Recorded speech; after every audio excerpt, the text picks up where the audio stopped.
어느 사업가가 베드로후서 3장 8절에 주께는 하루가 천년 같고 천년이 하루 같다는 이 말씀에 감동을 받고 이 말씀을 가지고 기도를 했습니다. 하나님, 그러면 하나님께는 천년이 하루 같다는 거 사실이죠? 그래, 그렇지. 그러면 하나님께는 100억이나 1000원이나 다름이 없겠네요.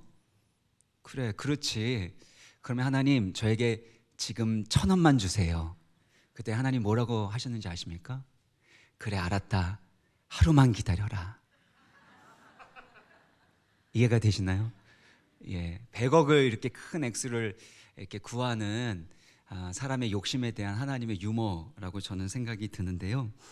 우리는 하나님의 공급하심 간절하게 원하지만 사실 하나님의 때는 그리 원하는 것 같지 않습니다. 하나님의 시간과 나의 시간이 다르기 때문에 우리는 신앙생활을 하게 될 때, 인생을 살게 될 때 기다려야 하죠. 지난 시간에 이어서 오늘도 기다림에 대해서 하나님의 말씀을 나누고자 하는데요.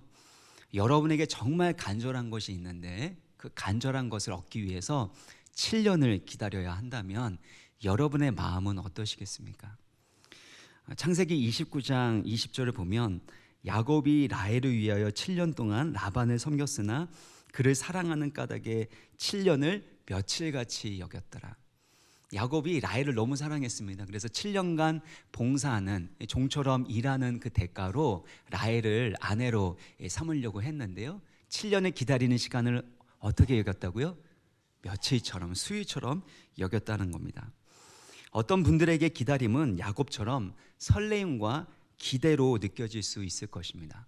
그러나 어떤 분들에게는 기다림은 피가 마른 것 같은 고통과 형벌로 느껴질 수도 있는 겁니다. 무엇을 기다리는가, 어떻게 기다리는가에 따라서 우리의 마음이 달라진다는 것이죠. 우리 인생은 기다림으로 구성되어 있습니다. 그리고 기다리지 않으면 얻을 수 없는 고귀하고 아름다운 것들이 있습니다. 그런데 이 기다림이 참 어렵게 느껴지는 거죠. 뼈가 만약에 골절했다고 생각을 해보세요. 그 뼈가 붙기까지는 사실은 시간이 필요합니다. 기다려야지만 뼈가 다시 붙게 되죠. 씨앗을 심거나 나무를 심었다면 열매를 맺을 때까지 기다려야 합니다. 어떤 어머니가 임신을 했다면 아이를 출산할 때까지 10개월이라는 시간을 기다린 이후에야 출산의 기쁨을 누릴 수 있겠죠. 특히 아이를 양육하는 데 있어서도 기다림이 너무나도 중요합니다. 이번 주간에 기다림, 육아라는 책을 제가 읽었는데요. 아이를 양육하는 과정 가운데서 기다림이 얼마나 중요한지에 대해서 이야기하는 책이었습니다. 이런 내용인데요. 내가 나서서 해주는 것이 아닌 할 수 있는 방법을 아이의 눈높이에 맞춰 알려주는 것, 혹은 아이가 배워야 하는 부분을 부모가 먼저 실천하며 일상적으로 보여주는 것, 그리고 가능하다면, 위험하지 않다면 개입하지 않고 느긋이 기다려주는 것, 이것이 부모의 역할과 책임이라는 겁니다. 아이들을 양육하는 데 있어서 개입하지 않고 느긋이 기다리는 것, 방치하는 것 말고요, 느긋이 아이의 성장 속도와 아이의 기질을 보고 그렇게 기다릴 수 있는 것, 얼마나 중요한지 알고 있음에도 불구하고 육아에서 이 기다림이 참 힘들게 느껴진다라는 것입니다. 육아뿐만 아니라 우리 인생의 모든 과정에는 기다림이 있습니다. 심을 때가 있으면 거둘 때가 있는 것처럼 우리 인생에는 모든 때가 있고 저마다의 속도가 있기 때문에 우리는 기다려야 합니다. 오늘 본문에는 오랜 세월 기다림 속에 살아왔던 두 노인이 등장합니다. 한 사람은 시몬이고 또 다른 사람은 안나입니다. 25절 보면 시몬이라는 사람이 있는데 그 사람이 무엇을 기다리냐면 이스라엘의 위로를 기다리고 있습니다. 이스라엘의 위로가 무엇인가 하면 30절에 나와 있는데요.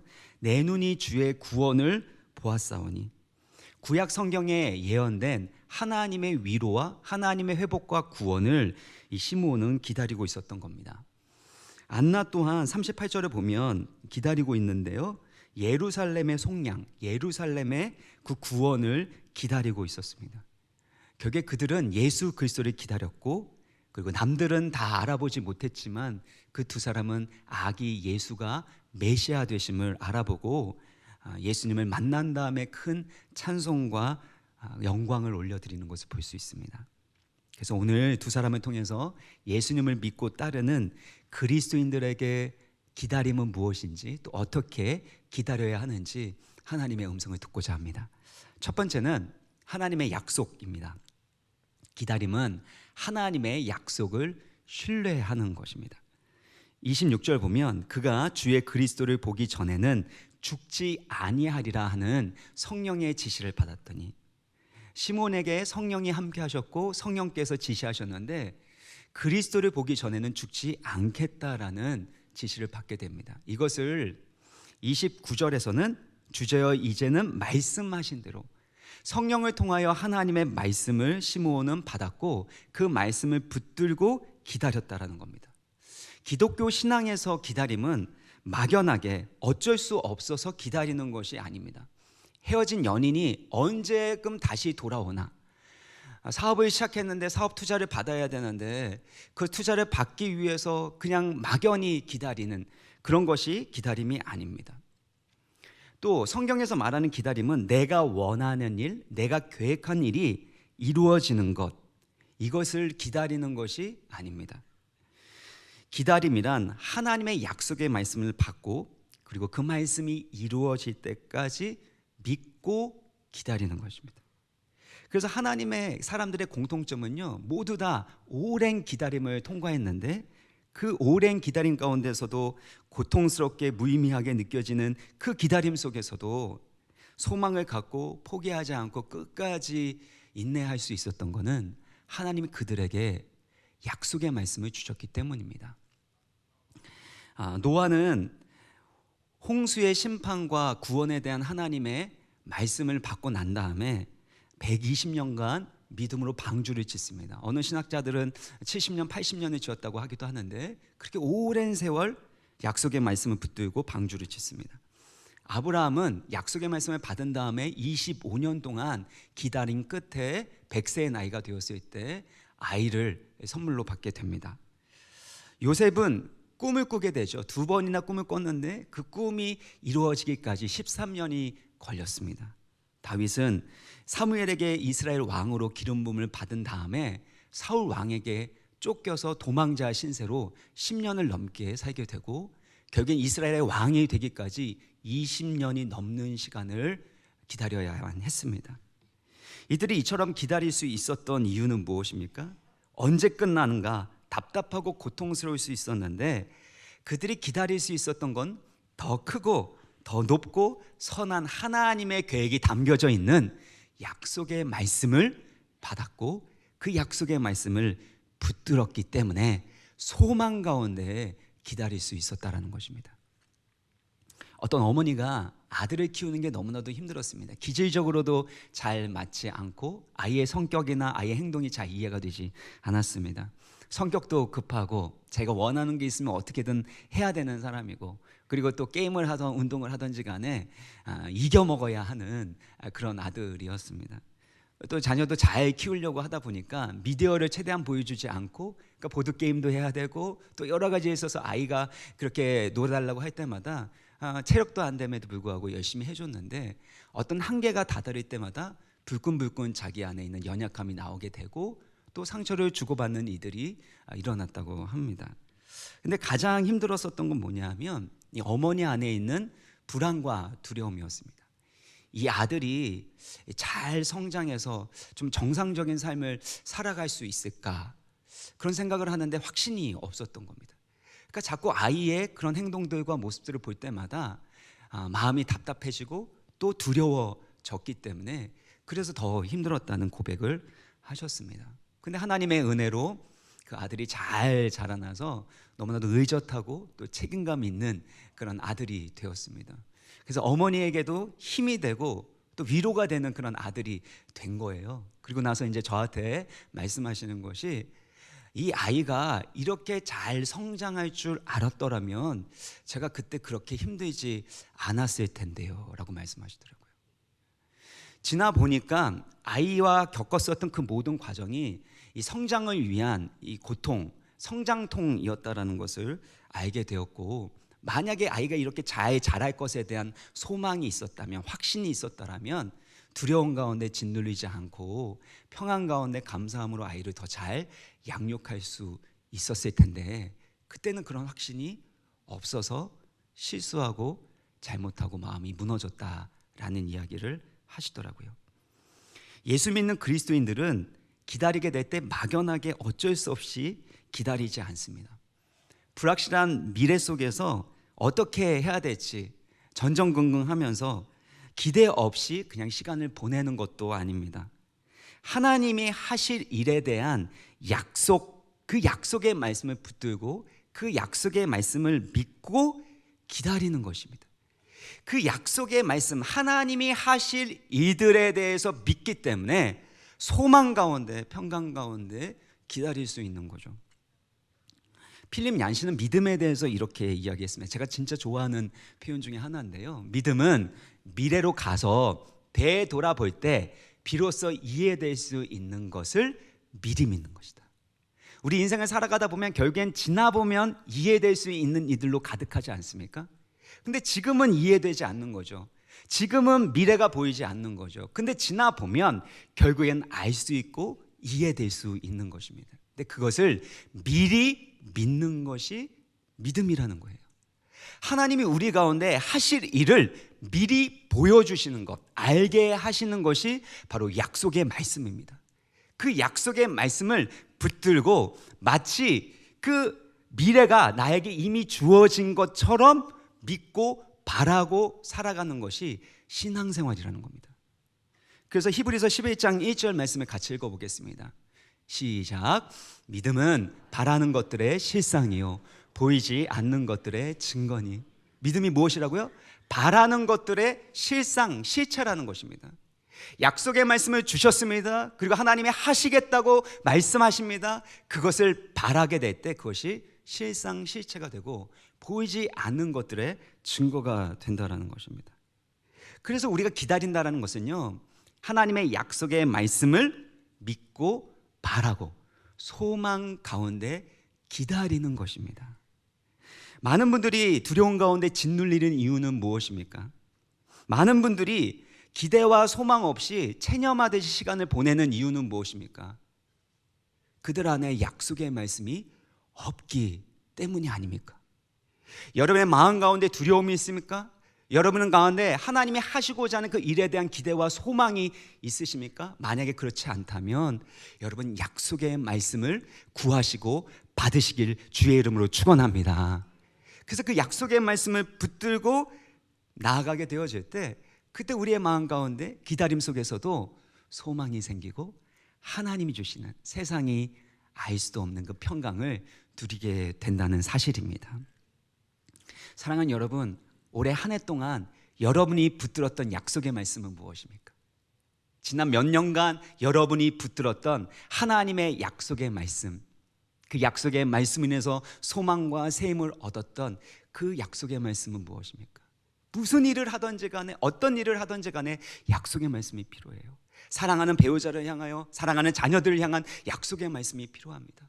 여러분이 하고 있는 일을 향하여, 공부를 향하여, 진학을 향하여 하나님의 약속의 말씀을 구하시고 그 약속의 말씀을 받으시면 하나님이 우리 가운데 새로운 소망을 주시기에, 사랑하는 여러분, 약속의 말씀을 꼭 받으시기를, 붙드시기를 주의 이름으로 축원합니다. 너무 중요합니다.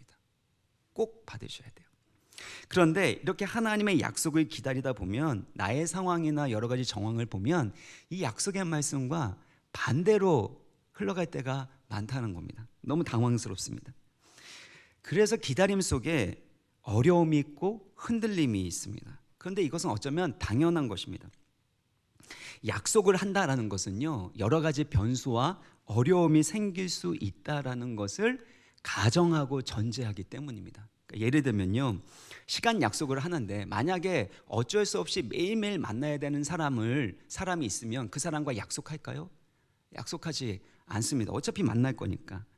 근데 누군가하고 약속을 한다라는 것은 다른 일이 생겨도 또 스케줄이 바쁘더라도 내 기분이 좋지 않다 할지라도 그래도 내가 만나겠다, 그 약속을 지키겠다라는 것을 의미하지 않습니까? 집 계약을 할 때도 마찬가지입니다. 전세 계약이든 매매 계약이든 하게 될 때 계약서를 쓰게 됩니다. 약속을 하고 계약서를 쓰고 계약금을 지불합니다. 무슨 뜻이죠? 더 좋은 집이 나오던 어떤 상황이 되던 나는 이 집 계약 약속을 지키겠습니다. 지키지 않으면 이 계약금은 당신이 가져가십시오. 약속한다라는 것은 결국에는 우리 인생 가운데 여러 가지 변수와 어려움이 생긴다라는 것입니다. 우리에게 자연스럽게 늘상 일어나는 일이라면 하나님이 약속하시겠습니까? 내 힘으로 내 능력으로 해결할 수 있고 아무런 걱정 문제가 없다라면 하나님이 약속하실 이유가 있겠냐라는 겁니다.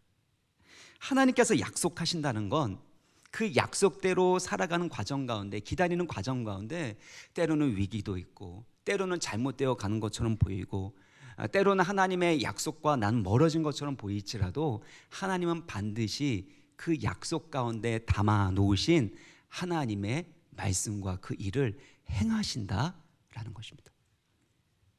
로마서 4장 19절 21절 보면은요, 아브라함이거든요. 같이 한번 읽어보겠습니다. 시작. 그가 100세나 되어 자기 몸이 죽은 것 같고 사라의 태가 죽은 것 같음을 알고도 믿음이 약하여지지 아니하고 믿음이 없어 하나님의 약속을 의심하지 않고 믿음으로 견고하여져서 하나님께 영광을 돌리며 약속하신 그것을 또한 능히 이루실 줄을 확신하였으니. 아브라함과 사라가 본인의 실력으로 아이를 낳을 수 있으면 뭐더러 하나님의 약속이 필요합니까? 근데 그들의 지금 몸 상태가 어떤 상태예요? 아브라함의 몸은 죽은 것 같고 사라의 태는, 그 자궁은 죽은 것입니다. 아이를 도무지 낳을 수 없는데 하나님이 아이를 주시겠다고, 아이를 낳을 수 있게 하시겠다고 약속하신 거예요.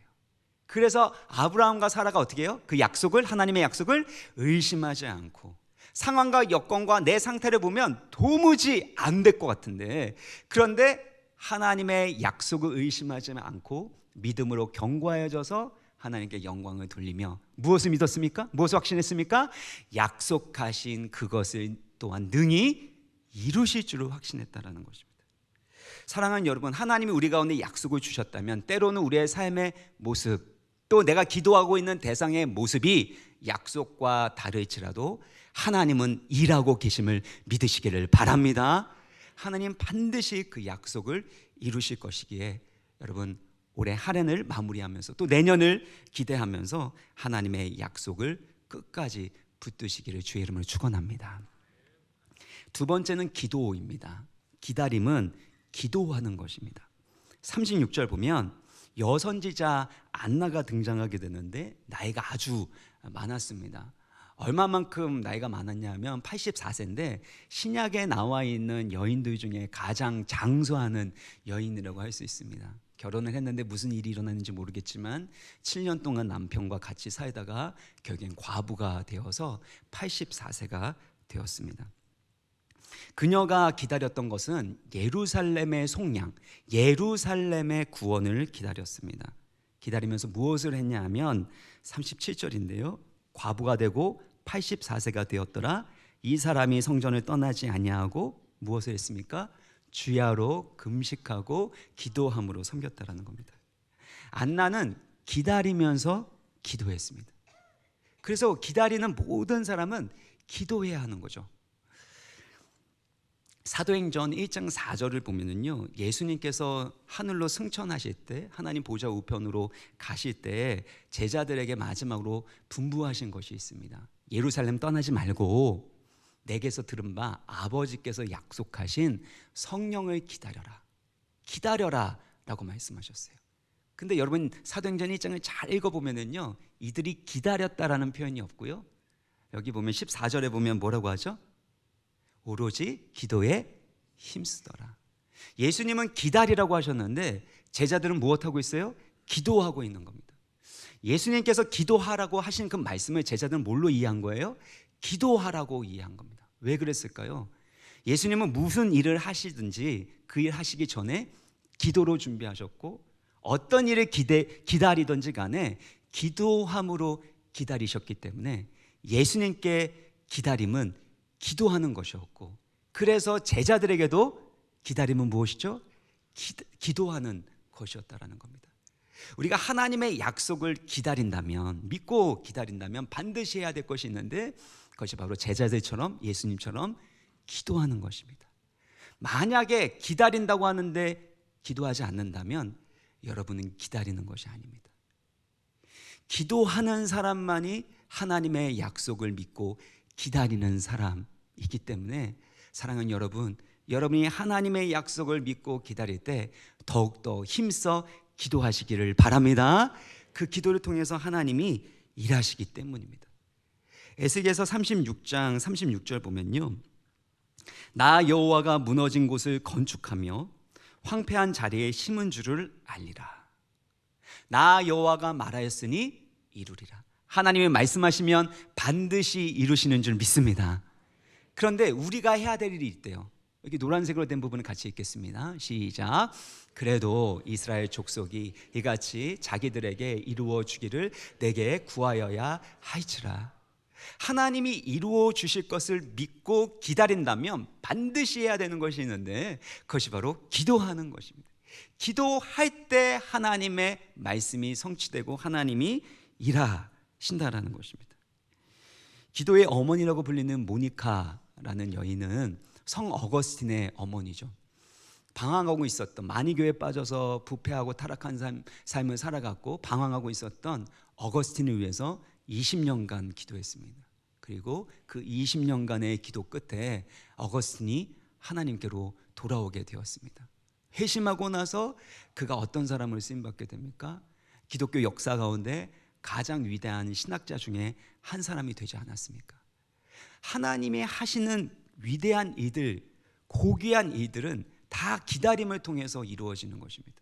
그리고 그 기다림에는 반드시 기도하는 사람들의 기도를 통해서 준비하고 그 기도를 통해서 응답하시고 역사하신다는 것입니다. 사랑하는 여러분, 여러분 무엇을 간절히 기다리고 계십니까? 하나님이 하실 일, 하나님의 약속, 여러분 믿으십니까?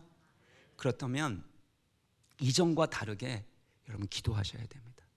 기도하는 사람만이 기다리는 사람이고, 하나님이 우리의 기도를 통해서 일하시기 때문입니다. 이사야서 62장 6절 7절 보면은요, 예루살렘이여 내가 너희 성벽 위에 파수꾼을 세우고 그들로 하여금 주야로 계속 잠잠하지 않게 하였느니라. 너희 여호와로 기억하시게 하는 자들아, 너희는 쉬지 말고 또 여호와께서 예루살렘을 세워 세상에서 찬송을 받게 하시기까지 그로 쉬지 못하시게 하라. 파수꾼이라는 것은 성벽 위에 올라가서요, 적들이 쳐들어오는지 아닌지 그 적의 동태를 살피는 겁니다. 그리고 나서 만약에 위기가 오게 되면 그것을 알려서 대비하도록 하는 그 역할을 하는 것이 바로 파수꾼입니다. 하나님께서 예루살렘의 구원을 이루고자 하시는 거죠. 그것을 위해서 세우신 분이 바로, 세운 사람이 파수꾼입니다.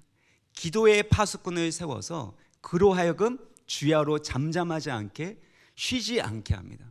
그렇게 하나님 앞에 계속해서 기도를, 예배를 올려드리게 될 때 하나님이 그를 통하여 일하신다라는 것입니다. 때론 우리 인생 가운데 기다리는 것이 힘듭니다. 할 수 있는 것이 기도밖에 없어서 무력하게 느껴질 때가 있습니다. 근데 그때가 진정으로 하나님의 은혜의 때이고 하나님이 일하시는 때인 줄 믿으시기를 바랍니다. 우리가 기도할 때 하나님이 쉬지 못하신대요. 하나님이 일하고 계신대요. 그러므로 여러분, 한 해를 정리하고 새해를 맞이하는 이 상황 속에서 무엇보다도 하나님을 기대하고 하나님 주신 약속을 붙들고 기도하기를 힘쓰시기를 주의 이름으로 축원합니다. 그때 하나님이 반드시 안나에게 하나님의 구원을 보여주셨던 것처럼 우리에게도 하나님의 구원과 응답을 보여주실 줄 믿습니다. 세 번째는요, 사명입니다. 기다림은 사명을 따라 섬기는 것입니다. 25절을 잘 보면요, 시몬이 어떤 사람인지가 기록되어 있는데, 이 사람은 의롭고 경건하다라고 되어 있습니다. 25절을 보시면 의롭고 경건하다라고 합니다. 이 의롭다라는 것은 하나님과의 올바른 관계를 의미합니다. 근데 하나님과의 올바른 관계뿐만 아니라 사실은 하나님의 법과 기준에 따르고 순종하는 모습을 의롭다라고 이 본문에서는 표현하고 있습니다. 경건하다라는 것도 종교적 의무를 주의 깊게 잘 행하는 것, 종교적 의무를 주의 깊게 잘 행하는 것이 바로 경건하다라는 표현입니다.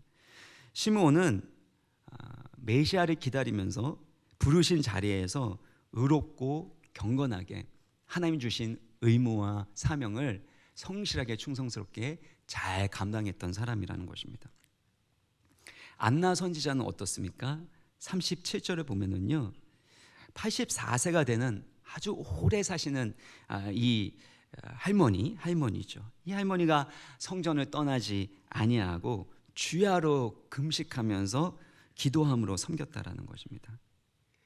앞서 이 본문의 이사야 62장 6절 7절의 그 말씀처럼 예루살렘의 속량을 위하여, 예루살렘을 세워서 하나님의 찬송받기 위하여 하나님께서 쉬지 않고 기도하게 하신 사람이 바로 이 할머니 안나였다라는 것입니다. 그러므로 기다림이라는 것은 가만히 막연히 기다리는 것이 아닙니다. 사명을 따라 섬기면서 기다리는 것입니다. 보통 저희가 식당에 가게 되면은요, 거기에 주문을 받고 또 음식을 서빙하게 되는 그런 사람들이 있죠. 영어로 말하면 웨이터라고 합니다. 웨이트리스라고도 하기도 하는데요. 웨이터가 번역하면, 문자적으로 번역하면 뭐죠? 웨이터, 기다리는 사람입니다. 근데 이 웨이터, 기다리는 사람을 보면은요, 무엇을 기다리고 있어요? 고객이 원하는 것이 무엇인지, 고객이 말하는 것이 무엇이고 그것에 대해서 잘 듣고 그것에 대해서 잘 서빙하고 응대하기 위해서 기다리는 것이죠. 근데 가만히 기다리는 웨이터는 없습니다. 계속해서 움직이고, 훌륭한 웨이터는 그 고객의 표정도 보고 테이블의 상황도 보고 고객이 뭔가를 요청하게 되면 그것을 잘 듣고 그것에 따라서 응대하고 서빙을 하게 되는 것이죠.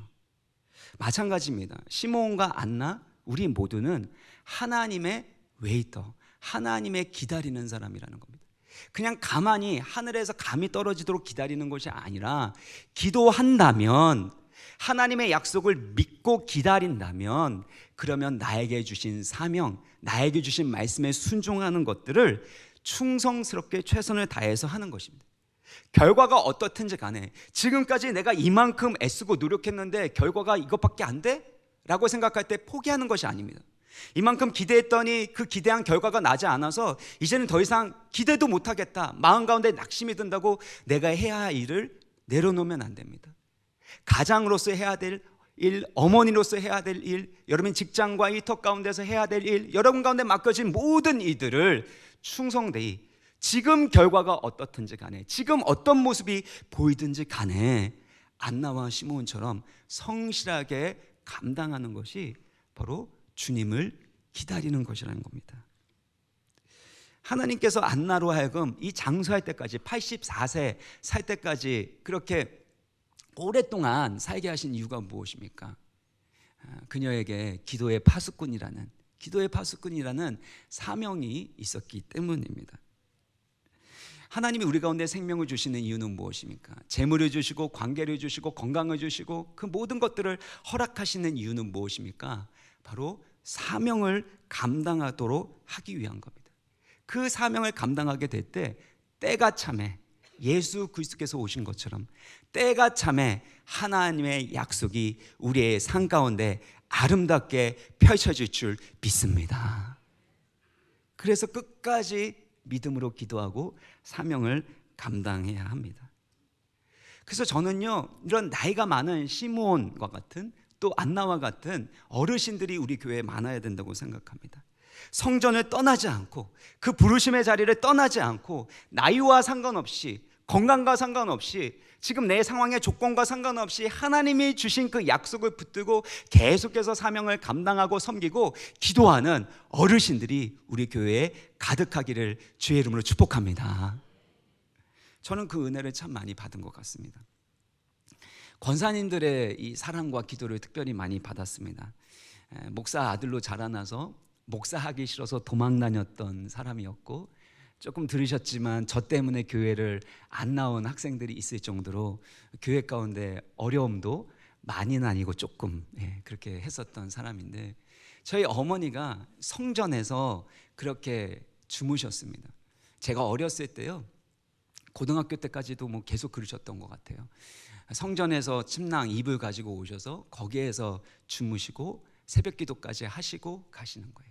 그러면 권사님들도 함께 모여서 그렇게 찬양하고 기도하고 그렇게 철야를 하시는 겁니다. 그때마다 저를 위해서 간절하게 기도해 주신 거죠. 권사님들의 사랑과 기도 덕분에 제가 이 자리에 있는 거죠. 그래서 제가 어느 교회를 가든지 간에 권사님들을 볼 때마다 마음이 너무 뭉클합니다. 때는 막 눈물도 나오고요. 그래서 말씀을 전할 때도요, 제가 권사님들한테 말씀을 전할 때는요, 권사님들은 제가 정말 사랑합니다. 개떡같이 얘기해도 찰떡같이 알아듣는 분이시니까 제가 마음이 너무 편합니다. 그러면 그때는 웃어주시는데 여기는 안 웃어주시네요. 네. 근데 진짜 그런 마음으로 어떻게 말씀을 전하든지 간에 그렇게 은혜를 받고 또 함께 이 눈물로 기도했습니다. 저는요, 지금도 마찬가지입니다. 젊은 세대가 더 많아져야 돼요. 그런데 어르신들의 그 믿음의 기도가 새벽마다 밤마다 때마다 그렇게 우리 사랑하는 자녀들을 위하여, 다음 세대를 위하여, 이 나라와 민족과 교회를 위하여 기도하게 되어질 때 우리 교회가 살고 가정이 살고 우리 나라가 사는 줄 믿습니다.